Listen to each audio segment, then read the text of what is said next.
सो अस्सलाम वालेकुम अगेन। उम्मीद है आप क्या सारे लोग खैरियत से होंगे। ओके, तो पिछली वीडियो में हम लोगों ने जो कवर किया था वो था हर्पीस सिम्प्लेक्स वायरस, और इस वीडियो में हम लोग कवर करने जा रहे हैं वेरोसिला ज़ूस्टर वायरस। ठीक है, अब देखेंगे जो वेरोसिला ज़ूस्टर वायरस होता है ना, इसको बेसिकली आप ऐसे समझ लें कि ये हर्पीस सिम्प्लेक्स वायरस जो है ना, ये इसका भाई है। ठीक है, क्यों भाई बोला मैंने, अब देखें। आप जब इसको क्लिनिकली देखेंगे या माइक्रोस्कोपिकली जब देखेंगे, यू विल फील कि यार ये तो बिल्कुल सेम है। हाँ, कुछ फीचर्स को छोड़ के जो कि सिमिलर है, सॉरी यूनिक है, बाकी ऑलमोस्ट यू विल फील कि भाई ये तो बिल्कुल किंडा इक्विवेलेंट हो गए, एक ही खानदान के दो बंदे लग रहे हैं, ऐसे लग रहे हैं।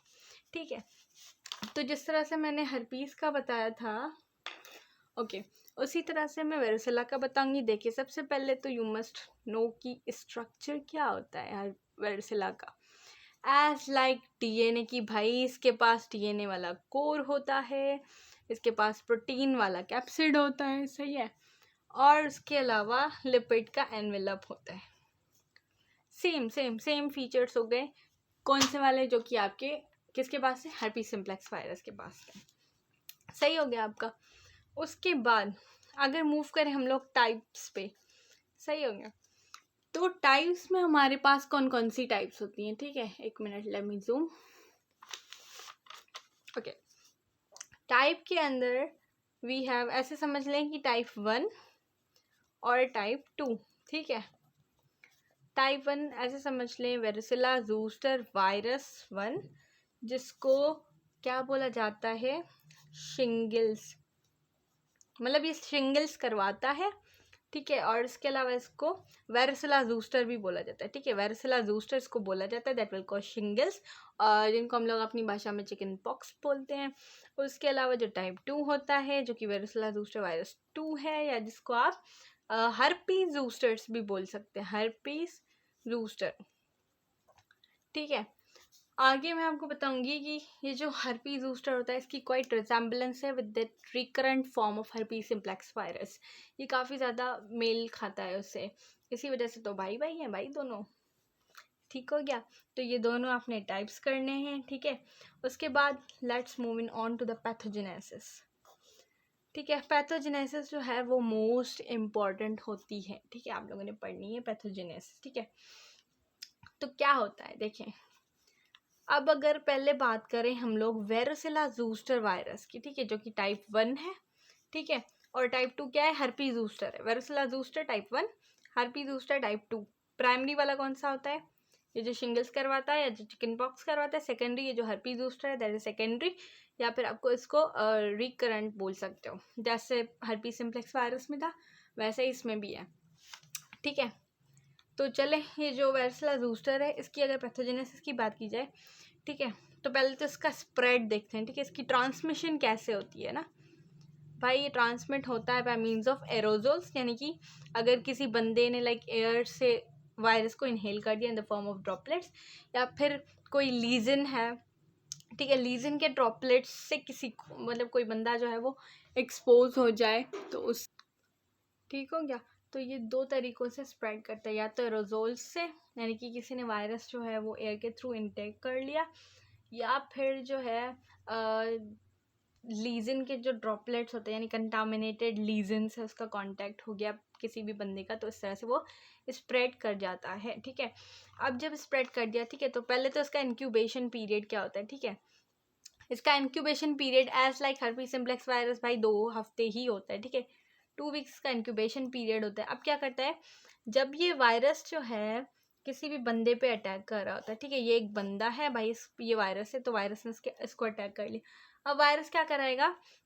डिसेमिनेशन या वायरीमिया करवाएगा। वायरीमिया का मतलब होता है कि ये ब्लड वेसल है, फॉर सपोज एक पर्सन की, वायरस इसमें चला जाएगा। ठीक है, या फिर आपके जो विजराज हैं, फॉर सपोज लिवर है या कोई और विजरल ऑर्गन ले लो, ठीक है, उसके अंदर जो है वो वायरस चला गया। ठीक है ना, वायरीमिया करवाएगा। तो इससे क्या होगा? पेशेंट सिस्टमिक सिम्टम्स होंगे पेशेंट को। ठीक है, लेकिन ये होता है कि उसकी ड्यूरेशन जो होती है, मतलब वो कुछ टाइम बाद, लाइक 2 to 3 वीक्स जो है ना, वो ख़त्म हो जाता है, मतलब ये ऑटोमेटिकली, जैसे हर्पीस सिम्प्लेक्स वायरस था वो इटसेल्फ रिजॉल्व हो गया था, तो ये भी रिजॉल्व ही हो जाता है जल्दी में, ठीक है। क्योंकि हमारा जो इम्यून सिस्टम होता है वो बेसिकली आपको पता है माशाल्लाह से, जैसे मैंने पिछली वीडियो में बताया था, तो इम्यून सिस्टम ऐसे होता है कि जब ये वायरस एंटर कर जाता है ना आपके ब्लड में या विजरास में, तो इम्यून सिस्टम एक्टिवेट कर जाता है। नॉन स्पेसिफिक हो या सेल मीडिएटेड इम्यूनिटी हो, ह्यूमरल इम्यूनिटी हो, सारे सिस्टम एक्टिवेट होके एंड देन पूरी कोशिश करते हैं कि भाई ये वायरस एलिमिनेट हो जाए। तो with in 2 to 3 weeks patient की रिकवरी हो जाती है, ठीक है। लेकिन ये है कि अब जब रिकवरी हो रही है तो सेम लाइक जैसे पिछली वीडियो में हर्पीस सिम्प्लेक्स वायरस का मैंने बताया था, तो जिस तरह से वो लेटेंट स्टेट में जा रहा था, ये भी क्या करता है, ये भी सेंसरी गेंगलिया के सेंसरी जो गेंगलियाज होते हैं, ठीक है, उनमें चला जाता है और ये रिजाइड करने लग जाता है, ठीक है, जब तक उसकी रीएक्टिवेशन हो, ठीक है। उसके बाद अगर हम लोग बात करें जो हमारा दूसरा वायरस है, दैट इज हर्पीस ज़ूस्टर, ठीक है। हर्पीस ज़ूस्टर सेकेंडरी है और रीएक्टिवेट। अब ये किन में होगा? ऑब्वियसली बात है, क्योंकि ये रिकरेंट है ना, दोबारा से हो रहा है, रीएक्टिवेट हो रहा है ना, तो किन बंदों में होगा? जो आपके वीक इम्यून वाले होंगे, यानी कि जिनके अंदर इम्यूनो डेफिशिएंसी होगी, ठीक है, ऐसे बंदे जिनके अंदर इम्यूनो डेफिशिएंसी होगी, या जैसे पेशेंट को HIV इन्फेक्शन लग गया या कोई और डिजीज़ लग गई, पेशेंट सफ़र कर रहा है, कोई भी ऐसी चीज़ हो जिससे पेशेंट का जो इम्यून सिस्टम है वो सप्रेस हुआ, ठीक है। तो इस वजह से जो पेशेंट है वो उस पेशेंट के अंदर ये वायरस जो है वो रीएक्टिवेट हो जाएगा, ठीक है। तो अब रीएक्टिवेट होने के बाद सबसे पहली चीज़ क्या होगी? अब देखो, क्योंकि ये सेंसरी गेंगलिया है, ठीक है, तो सेंसरी गेंगलिया है और यहाँ पे फॉर सपोज ये वायरस जो है वो रिजाइड कर रहा है। अब क्या होगा कि पेशेंट को ना प्रोड्रोमल सिम्टम्स आएंगे, जैसे पिछले हर्पीस सिम्प्लेक्स वायरस का जो सेकेंडरी वाला था, ठीक है, उसमें भी तो पेशेंट को पहले प्रोड्रोमल सिम्टम्स आ रहे थे ना, पेन था पेशेंट को, टिंगलिंग सेंसेशन, बर्निंग सेंसेशन वगैरह जो हो रही थी पेशेंट को, वो होगी। तो सेम एज लाइक, अच्छा मैं कंपेयर करके इसीलिए बता रही हूँ ताकि आपको थोड़ी वो भी चीज़ें रिकॉल हो जाए और आप कंपेयर कर सको और आपको पता लगे कि भाई ये वाकई में भाई भाई वाला सीन है इधर, और जो है ये काफ़ी ज़्यादा रिजेंबल करते हैं दोनों, ठीक है। तो पेशेंट को प्रोड्रोमल सिम्टम्स होंगी, कौन कौन से? Pain and paraesthesia, okay, so the pain and paraesthesia, ठीक है। अब कब तक होंगे ये? तब तक जब तक वो सेंसरी गेंगलियन में है, एक सेंसरी नर्व है उसके अंदर है, ठीक है। स्पेशली कौन सी नर्व्स के अंदर होती है आगे मैं बताऊंगी। जैसे ना डर्माटोम्स होते हैं, ठीक है, डर्माटोम आप लोगों को पता होगा कि स्किन का वो एरिया होता है, वो एरियाज स्किन के, वो एरियाज फॉर सपोज ये स्किन है, ये कुछ एरियाज है स्किन के, ठीक है, वो एरियाज ऑफ द स्किन जो कि एक सेंसरी नर्व्स के डॉर्सल रूट से जो है वो सप्लाई ले रही हूँ, ठीक हो गया। तो वो एरियाज ऑफ द स्किन जो कि एक ही स्पाइन नर्व से जो है इनर्वेशन ले रहे हो, उसके डॉर्सल रूट से इनर्वेशन ले रहे हो, ठीक है, उसको, उन रीजन्स को हम लोग डर्माटोम्स बोलते हैं। तो कौन से डर्माटोम्स? आपके ट्रंक के डर्माटोम्स, यानी ट्रंक आपका जो हेड है, यानी कि फेशियल रीजन है, और जो आपका नेक वाला रीजन है, ठीक है। तो स्पेशली जो इनके सेंसरी गैंग्लियाज होते हैं ना, इनके अंदर वायरस रिजाइड कर जाता है और फिर इनके अंदर वो काम कर रहा होता है अपना, ठीक है। उसके बाद वो वायरस क्या करेगा, ठीक है, अब जब उसने रिजाइड कर लिया ना, ठीक है, कुछ टाइम बाद क्या होगा, वहाँ पे ना वेजिकुलर इरप्शंस हो गई, ठीक है, वेजिकुलर इरप्शंस होंगी, ठीक है, वो वेजिकुलर इरप्शंस फिर बाद में पिस्ट्यूलर में बनेंगी, ठीक है, ओके। अब यहाँ पे बात है कि भाई पिस्ट्यूल्स क्या होते हैं ना, तो पिस्ट्यूल्स आर तकरीबन ना लेस देन 1 सेंटीमीटर के होते हैं, फ्लूइड फिल्ड होते हैं, ठीक है, फ्लूइड या पस फिल्ड होते हैं। अब क्योंकि इनके अंदर पस है तो ये है कि भाई ये सेकेंडरी वाले पेशेंट के अंदर बहुत सारे चांसेस हैं कि उसको इन्फेक्शन हो, क्योंकि पस है ना, तो पस जिधर पस उधर इन्फेक्शन, ठीक है। तो ये पेशेंट काफ़ी चांसेस होते हैं इसके कि भाई ये जा सकता है वहाँ पे। खैर कुछ टाइम बाद ये जो पिस्ट्यूल्स होते हैं वो भी इटसेल्फ जो है ख़त्म हो जाते हैं, तो पेशेंट जो है वो खुश हो जाता है, बिल्कुल सेट हो जाता है पेशेंट, ठीक हो गया। तो आप लोगों को पैथोजेनेसिस समझ में आ गई होगी, उम्मीद है। कैसे थी? क्या हो रहा था, सबसे पहले जो आपका वेरिसेला ज़ोस्टर था और हर्पीज ज़ोस्टर, ठीक है, 2 वायरसेस होते हैं। वेरिसेला ज़ोस्टर एरोजोल्स के थ्रू ट्रांसमिट होता है, इंक्यूबेशन पीरियड 2 वीक्स होता है, ठीक है। क्या करेगा, पहले पहले आपके जो ब्लड है, ठीक है, ब्लड के अंदर एंटर हुआ, ठीक है, जैसे ही आपका एंटर कर जाएगा ब्लड के अंदर या विजरास के अंदर, क्या करेगा, इम्यून सिस्टम को एक्टिवेट करेगा, ट्राइगर करेगा। इम्यून सिस्टम जैसे ही ट्राइगर होगा वो आके सप्रेस कर, लेकिन अगर आपका पेशेंट इम्यूनो डेफिशिएंट है तो फिर उसके अंदर तो मसला भाई वैसे ही कॉम्प्लेक्स होगा, ठीक है। उसके अलावा अगर जो है वेरिसेला ज़ोस्टर की पैथोजेनेसिस की बात की जाए, ठीक है, तो ये रिकरेंट होता है, किन के अंदर होगा, इम्यूनो डेफिशिएंट पेशेंट्स। ऑब्वियस सी बात है कि इम्यूनो डेफिशिएंट पेशेंट है वही सबसे ज़्यादा सफ़र करेगा। और उसके अलावा किसी भी इम्यून सिस्टम की डिजीज़ हो या फिर जनरल कोई भी डिजीज़, जैसे पेशेंट को HIV इन्फेक्शन है तो एज ए रिजल्ट क्या होगा, इम्यून सिस्टम ही अटैक होगा ना। तो सिंपली कोई भी इन्फेक्शन हो, पेशेंट सफ़र कर रहा हो, जिसकी वजह से उसका इम्यून सिस्टम जो है वो खतरे में आ जाए, और अगर एक दफ़ा पेशेंट का इम्यून सिस्टम खतरे में आ जाए तो ऑब्वियसली बात है उसको रिकरेंट इन्फेक्शन जल्दी हो जाएंगे, ठीक है। कैसे होगा, जैसे पिछली दफ़ा हर्पीस सिम्प्लेक्स वायरस के अंदर मैंने बताया था आपको, ठीक है, इस दफ़ा भी इसमें ऐसे ही होगा कि पेशेंट को पहले पहले प्रोड्रोमल सिम्टम्स आएंगे, ठीक है। पेन और पैरेसीज़िया कब तक होंगे, जब तक वो सेंसरी गेंगलिया के अंदर रिजाइड कर रहा है। कौन से, स्पेशली सेंसरी गेंगलिया, स्पेशली जो एरियाज डर्माटोम्स होते हैं ना, यानी वो एरियाज जो कि सेम स्पाइन नर्व से इनोवेशन ले रहे होते हैं, ठीक है, उस एरिया से, जैसे ट्रंक, हेड, नेक वगैरह हो, ये तो ये सारे डर्माटोम्स हैं, ठीक हो गया। तो पेन एंड पैरेसीज़िया होगा, ठीक है। उसके बाद जो है आपकी क्या होगी, वेजिकुलर इरप्शंस होगी, यानी कि यहाँ पे एक वेजिकल आ गया भाई स्किन पे, ठीक है, उस वेजिकल ने क्या किया, फिर वो कन्वर्ट हो गया पिस्टूल में, यानी कि वो fluid filled less than 1 centimetre का होता है, ठीक है, फ्लूइड और पस भरा हुआ होता है उसके अंदर, ठीक है।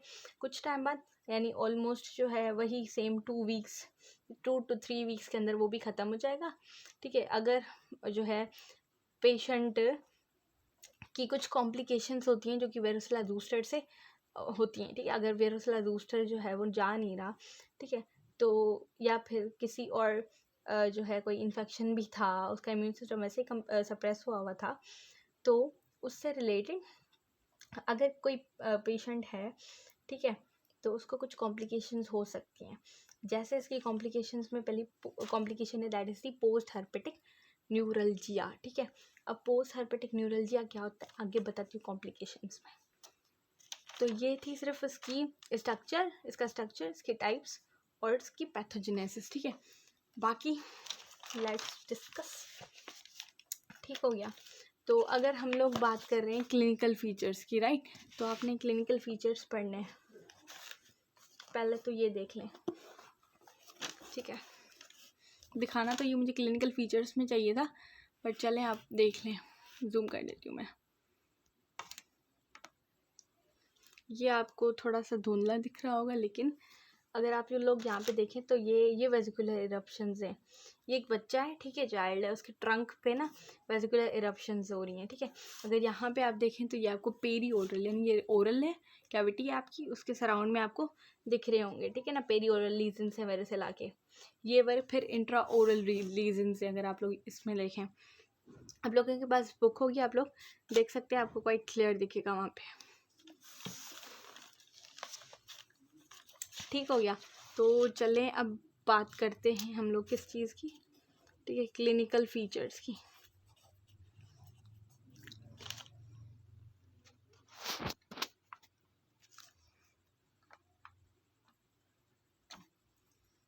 ठीक है, क्लिनिकल फीचर्स की। ओके, सो क्लिनिकल फीचर्स के अंदर सबसे पहले ऑब्वियस सी बात है, क्योंकि हम लोग ने 2 वायरस पढ़े हैं, वेरिसेला ज़ोस्टर और हर्पीज ज़ोस्टर, 2, ठीक है। तो जो वेरिसेला ज़ोस्टर होता है, अगर पहले इसकी बात की जाए तो वेरिसेला ज़ोस्टर वायरस के अंदर देखें, इसको चिकन पॉक्स बोला जाता है। अगर आप लोगों ने कभी चिकन पॉक्स वाला पेशेंट देखा हो, ठीक है, क्योंकि मैंने तो देखा है, ठीक है, तो उस पेशेंट को कैसे सिम्टम्स होते हैं, क्योंकि क्लिनिकल बात करें तो यानी कि अगर हमारे पास पेशेंट आ रहा है तो उस पेशेंट को कौन से सिम्टम्स होंगे, ठीक है। तो आपने क्लिनिकल फीचर्स में उसके सिम्टम्स बताने हैं। खैर वेरिसेला ज़ोस्टर जो है, अगर वो किसी भी पेशेंट को हो रहा है तो the patient came with fever, ठीक है, पेशेंट को फीवर्स होंगे, उसको चिल्स होंगे, चिल्स का मतलब होता है शेकिंग और शिवरिंग जो होती है ना, उसको चिल्स बोलते हैं। देन वी हैव मलेज, यानी कि पेशेंट जो है उसको काफ़ी ज़्यादा डिस्कम्फर्ट होगा, पेशेंट अनईज फील करेगा, ठीक है। This is known as मलेज। उसके अलावा हेडेक होगी पेशेंट को। हेडेक के बाद पेशेंट को रैशेज़ होंगे स्किन पे, कहाँ पे, स्पेशली जो पेशेंट का ट्रंक रीजन होता है, ठीक है, और जो है उसका हेड एंड नेक रीजन, क्योंकि वायरस वहाँ पे रिजाइड भी करता है। खैर, तो यहाँ पे जो है इस तरह से पेशेंट को रैशेस होंगे पहले, देन दीज रैशेस में लीड्स टू, फिर अब उसकी जो है ना वो वेजिकुलर इरप्शंस होंगी। क्या होगी? वेजिकुलर इरप्शंस होंगी पेशेंट को, ठीक है। अब वो वेजिकुलर इरप्शंस जो है मैंने पहले ही बताया था, then they convert into the pustules, ठीक है। अब ये पस्ट्यूल्स जो है वो किस में कन्वर्ट हो जाएंगे? ये अल्सर्स में, ठीक है। अल्सर्स का मतलब होता है ब्रीचिंग ऑफ एपिथेलियम, यानी कि ऐसे समझ लो कि काइकिंडा अल्सर जो पिस्टूल था वो फट गया, ठीक है, और वो अल्सर में कन्वर्ट हो गया, ठीक है।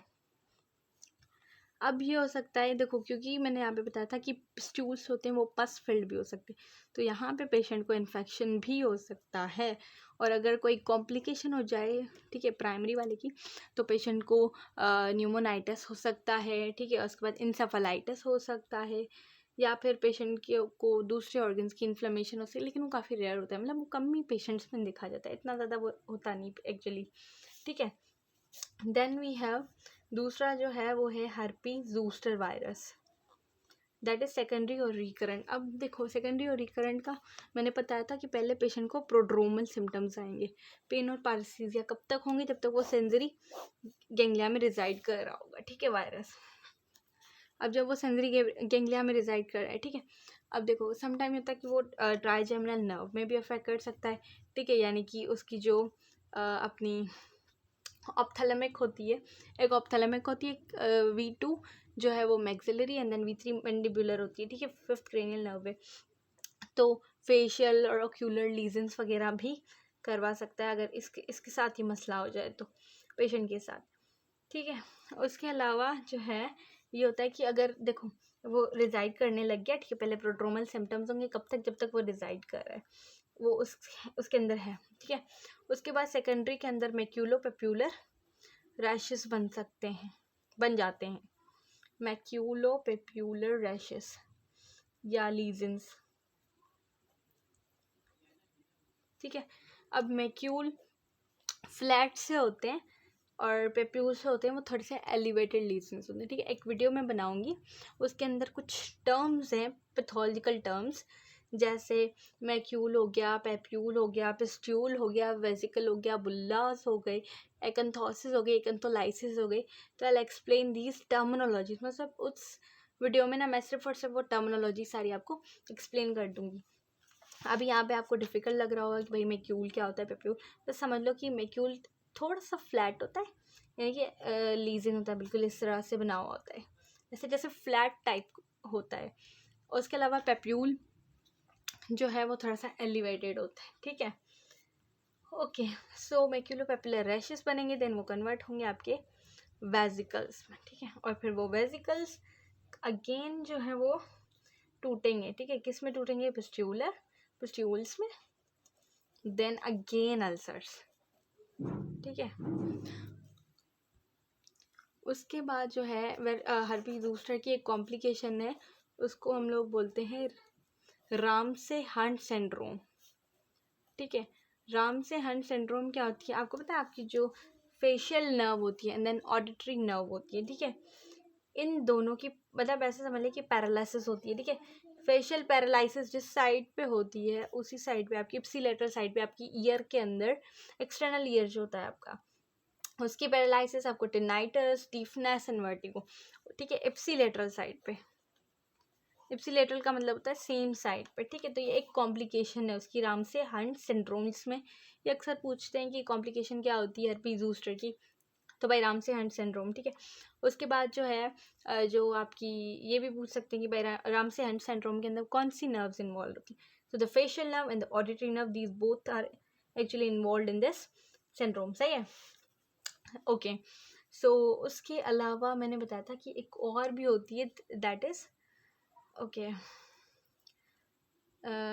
Post herpetic neuralgia, neuralgia. Okay, so अब देखिए पोस्ट हर्पेटिक न्यूरल्जिया होता क्या है। देखिए शिंगल्स अगर किसी पेशेंट को हो, ठीक है ना, शिंगल्स या चिकन पॉक्स वगैरह जो होते हैं, ठीक है, वो अगर पेशेंट को हैं, ठीक है, लेकिन पेशेंट को पेन जो है वो बहुत ज़्यादा है, वो जा नहीं रहे, क्योंकि देखिए नॉर्मली ये होता है कि एक सेंसरी नर्व है, ठीक है, वो हमारे ब्रेन की ओर जा रही होती है, ठीक है, ये हमारा ब्रेन है उसकी तरफ नॉर्मली मैसेज लेकर जा रही होती है। लेकिन समटाइम्स क्या होता है शिंगल्स की वजह से, वायरस की वजह से ना, ये मैसेज प्रॉपरली यहाँ से यहाँ जा नहीं पाता, ठीक है, और इसकी वजह से जो है पेशेंट को सीवियर पेन होता है, ठीक है। मैं नेक्स्ट वीडियो में जो है वो आपको पिक्चर्स दिखाऊंगी सारी, क्योंकि बुक के अंदर पोस्ट हार्पेटिक न्यूरल्जिया की पिक्चर नहीं है, मैंने काफ़ी ढूंढी थी बट बुक के अंदर तो खैर मुझे नहीं मिली, तो मैं लैपटॉप से आपको दिखाऊंगी सारी की सारी पिक्चर्स, ठीक है। मेरे पास है रामसे हंट सिंड्रोम की पिक्चर भी है जिसमें फेशियल नर्व पैरालिसिस हो रही है, और ऑडिटरी नर्व की भी, देन पोस्ट हार्पेटिक न्यूरल्जिया। तो ये इस तरह से होता है कि भाई ये फॉर सपोज पर्सन है, उसकी बैक पे जो शिंगल्स होते हैं ना वो जा नहीं रहे होते, मतलब वो टिके होते हैं, उसकी कॉम्प्लिकेशन है बाकायदा शिंगल्स की, कि ना ये पेशेंट को होता है पोस्ट हार्पेटिक न्यूरल्जिया, जिसकी वजह से काफ़ी पेशेंट को पेन होता है। क्यों? क्योंकि यहाँ से जो है आपकी सेंसरी इंफॉर्मेशन जो है नॉर्मली वो नर्व कैरी करके जा रही होती है, अब उसके अंदर वायरस, उसको पेशेंट को शिंगल हुआ है, अब उसकी वजह से वो डिस्टर्ब्ड है ना, वो जा नहीं पा रही, तो इस वजह से पेशेंट को बहुत ज़्यादा पेन होता है। खैर जब मैं दूसरी वीडियो में बताऊंगी तो मैं आपको पूरा बता दूंगी कि ये चीज़ पोस्ट हार्पेटिक न्यूरल्जिया है क्या, उसके अलावा क्यों होता है, क्या सीन है इसका, A to Z। सही हो गया। तो ये थे दोनों के क्लिनिकल फीचर्स, काफ़ी वो है मिक्स्ड है इन दोनों के, मतलब ऑलमोस्ट सेम ही है। ऐसे याद रखना कि अगर किसी पेशेंट को चिकन पॉक्स हो तो क्या होगा, फीवर, चिल्स, मलेज, हेडेक होंगे, फिर इनिशियल में उसको रेशेस होंगे, उसके बाद उसको वेजिकुलर इरप्शंस होंगी, ठीक है, यानी ऐसे वेजिकल्स जो है ना वो बन जाएंगे। देन पस्ट्यूल्स बनेंगे, कि ठीक है, क्योंकि वेजिकल्स की साइज़ जो है वो ऑलमोस्ट अप टिल 1 सेंटीमीटर ही होती है, जबकि पस्ट्यूल जो होते हैं वो लेस देन 1 सेंटीमीटर। इनके अंदर सिर्फ साइज़ और थोड़ा सा टेक्सचर का डिफरेंस होता है, बाकी ऑलमोस्ट सेम है, ठीक है। तो पस्ट्यूल्स बने, पस लाइक होते हैं और वो अल्सर्स में कन्वर्ट हो गए, अगर पस है अंदर वाकई में, ठीक है, क्योंकि समटाइम फ्लूइड होता है, समटाइम पस होता है, तो जो है पस अगर है तो उस बंदे को चांसेस बहुत ज़्यादा हैं इन्फेक्शन लगने के, ठीक है, और वो जो है वो हील होता है स्कार से, ऐसे नहीं हो हील होता, ठीक है। जो हर पीस था हमारा पीछे वो तो ऐसे ही हील हो जा रहा था ना, जब वो हील होगा ना तो वो वैसे ही हो जाएगा, स्कार फॉर्मेशन की कोई नीड नहीं है, लेकिन यहाँ पे स्कार की नीड होती है, यहाँ पे स्कार बनता है जब हीलिंग होती है इसकी, ठीक है। उसके अलावा इसकी कॉम्प्लिकेशंस जो है वो 3 याद कर लो, न्यूमोनाइटिस, इंसेफेलाइटिस और इन्फ्लेमेशन दूसरे ऑर्गन्स की, जो कि काफ़ी रेयर होता है, ठीक है।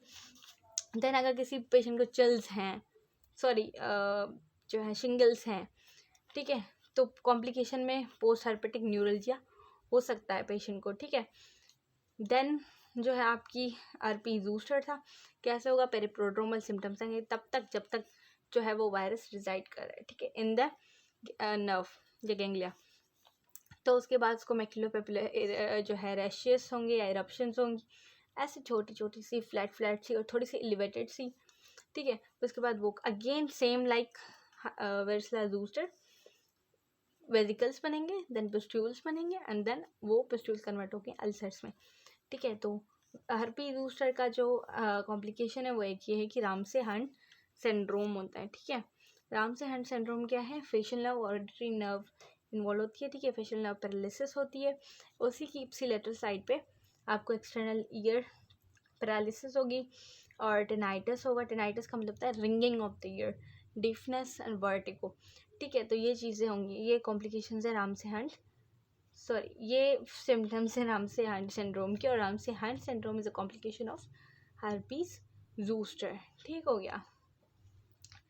तो अच्छा, पोस्ट हार्पेटिक न्यूरल्जिया इसकी भी है, यानी कि ये सेकेंडरी की ही है जो कॉम्प्लिकेशन है, ठीक है, क्योंकि पोस्ट हार्पेटिक न्यूरल्जिया तब होता है जब वायरस जो है वो, क्योंकि नर्व के अंदर होता है ना, तो वो यहाँ से सिम्टम वो जो है सेंसरी इन्फॉर्मेशन ऊपर ब्रेन की तरफ नहीं लेकर जा पाता, ठीक है।